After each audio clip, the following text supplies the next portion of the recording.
Hello everyone, welcome to channel learn with ease. आज का topic है change in profit sharing ratio का, जिसमें हम सॉल्व करेंगे question number 23 chapter 3 TS Grewal की बुक से class 12 accounts. Online sessions, online classes के लिए आप मुझे इस नंबर पर व्हाट्सएप कर सकते हो। अपना नाम और क्लास टेलीग्राम पर भी फॉलो कर सकते हो। अगर आप डीके गोयल बुक को फॉलो कर रहे हो, उस बुक के क्वेश्चन के सॉल्यूशंस ढूंढ रहे हो, तो इसी चैनल की प्लेलिस्ट को क्लिक करो। आपको सभी चैप्टर्स अपलोडेड मिलेंगे। कम्युनिटी सेक्शन में आपको एमसीक्यूज मिलेंगे क्विज की फॉर्मेट में, जिसे आप अटेम्प्ट करके प्रैक्टिस कर सकते हो।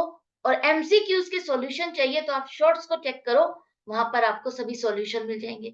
तो बहुत कुछ है चैनल पर आपके लिए सीखने के लिए, तो विजिट द चैनल। अच्छा लगे तो शेयर और सब्सक्राइब जरूर करना। आज के क्वेश्चन में 3 पार्टनर है, X Y Z. Profit sharing ratio 5:3:2 है। आगे चल करके ये इसे चेंज करना चाहते हैं। 1 अप्रैल 2023 से ही अपनी प्रॉफिट शेयरिंग रेशियो 2:3:5 करना चाहते हैं। इस डेट को इनकी बुक्स में कुछ बैलेंसेस आ रहे हैं, general reserve, profit and loss account और एडवर्टाइजमेंट सस्पेंस का, जिसे ये बिना डिस्टर्ब करे, बिना अफेक्ट करे आगे कैरी ऑन करना चाहते हैं। आज की डेट में ये इसको डिस्टर्ब नहीं करना चाहते, बांटना नहीं चाहते। आपको एक एडजस्टमेंट एंट्री बनानी है, वही आपको बतानी है। तो सबसे पहले समझो इसका मतलब क्या है। इसका मतलब ये है कि ये बैलेंसेस एज इट इज आपकी नई बैलेंस शीट में भी शो किए जाएंगे। एज इट इज आप रिकॉन्स्टिट्यूटेड पार्टनरशिप में भी आगे इसको कैरी ऑन करना चाहते हो। अदरवाइज हम क्या करते हैं? अदरवाइज हम करते हैं जितने भी रिजर्व्स, जितने भी प्रॉफिट या लॉसेस हैं, उसको जिस डेट को आप चेंज कर रहे हो प्रॉफिट एंड शेयरिंग रेशियो, उसी डेट को ये सारे बैलेंसेस पार्टनर्स में डिस्ट्रीब्यूट कर देते हो ओल्ड रेशियो में, और ये बैलेंसेस यहाँ पर खत्म कर देते हो। इन बैलेंसेस को आगे बैलेंस शीट में कैरी ऑन नहीं करते। लेकिन यहाँ पर ये तीनों पार्टनर्स चाहते हैं कि हम इन बैलेंसेस को बुक्स में रख के और आगे की बैलेंस शीट में शो करें। तो उस केस में आपको करना क्या है? एडजस्टमेंट एंट्री पास क्यों करनी है? क्योंकि यहाँ देखो, ये general reserve, profit and loss account का क्रेडिट बैलेंस मतलब कि प्रॉफिट, और एडवर्टाइजमेंट सस्पेंस अकाउंट, ये वो एडवर्टाइजमेंट का खर्चा जो अभी प्रॉफिट एंड लॉस अकाउंट में ट्रांसफर करना रह गया, बैलेंस शीट का बैलेंस है। तो ये खर्चा है जिसे आज ही आपको बांटना था। ये प्रॉफिट से जिसे आज की डेट में ही आपको बांटने थे, आज नहीं बांट रहे। तो नेट इंपैक्ट देखो, 18,000 रुपए अगर आज की डेट में बांटे जाते तो एक्स वाई जेड को क्या मिलता? ओल्ड रेशियो के हिसाब से देखो, एक्स को मिलते पूरे 9,000 और वाई को कितने मिलते? 5400। और जेड को कितने मिलते? 3600। न्यू रेशियो के अकॉर्डिंग एक्स को मिलते, एक्स को कितने मिलेंगे? 3600। और वाई को 5400 और जेड को मिलेंगे 9,000। तो यहाँ पर एक्स और जेड की सिचुएशन पूरी चेंज हो गई है। एक्स को नुकसान हो रहा है और जेड को फायदा हो रहा है, वाई पर कोई इंपैक्ट नहीं आ रहा।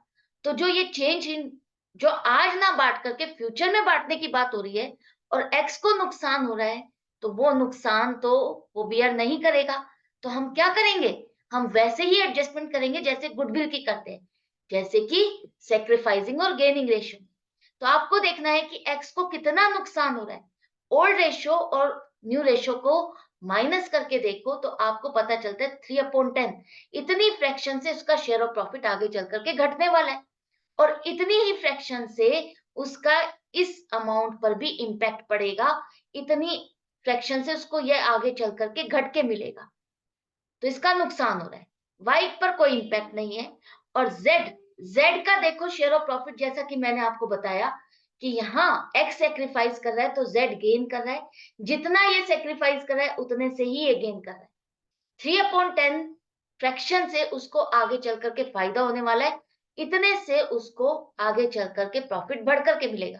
18,000 का इतनी फ्रैक्शन से उसका प्रॉफिट या शेयर बढ़ करके उसको मिलेगा। यहां उसका नुकसान हो रहा है एक्स का, और जेड का आगे चल करके फायदा हो रहा है। तो इस केस में क्या करेंगे? हम इन बैलेंसेस को एज इट इज रखना चाहते हैं, तो हम देखेंगे कि एक्स को अगर नुकसान हो रहा है, आज नहीं बांट रहे हम इन बैलेंसेस को, तो एक्स को कंपनसेट किया जाए। कितनी अमाउंट से, कितनी फ्रैक्शन से उसको फायदा हो रहा है जेड को? 3/10 फ्रैक्शन से 18,000 का 5400 रुपए से इसका फायदा हो रहा है, और इतनी ही फ्रैक्शन से 18,000 में 5400 रुपए से एक्स का नुकसान हो रहा है। तो ये सेक्रीफाइसिंग और वो गेनिंग, तो आपकी एंट्री बन गई जेड कैपिटल अकाउंट डेबिट 5400 और एक्स कैपिटल अकाउंट क्रेडिट हुआ 5400। तो हमने क्या किया, इन बैलेंसेस को एज इट इज बुक्स में रखा, बैलेंस शीट में आगे शो करेंगे, और आपस में पार्टनर्स के कैपिटल अकाउंट में ही एडजस्टमेंट कर दी। एक के कैपिटल अकाउंट से पैसा निकाला और दूसरे में डाल दिया। तो यहां पर वो जो झगड़ा था, जिसका शेयर ऑफ प्रॉफिट कम होने वाला था, उसको कंपनसेट किया, और जेड जिसको फायदा होने वाला था, उसने ये पैसा उसको कंपनसेट कर दिया। एक तरह से ये मान के चलो, एक्स ने अपना शेयर ऑफ प्रॉफिट बेचा है और जेड ने इस शेयर ऑफ प्रॉफिट को खरीदा है, जिसके लिए उसने पे किया और इसको मिला। करेक्ट है? जब आप इस तरह से समझ के करोगे क्वेश्चंस को, तो कभी मिस्टेक नहीं करोगे, उस फंडे को आपको दिमाग में रखोगे, तो अमाउंट कैलकुलेट कर पाओगे। तो मिलते हैं नेक्स्ट वीडियो में नेक्स्ट क्वेश्चन के साथ। आई होप आपको अच्छे से समझ में आ गया कि किस तरह से प्रेजेंट करना है, क्या वर्किंग नोट बनेंगे, क्या जर्नल एंट्री बनेगी। Goodbye and take care.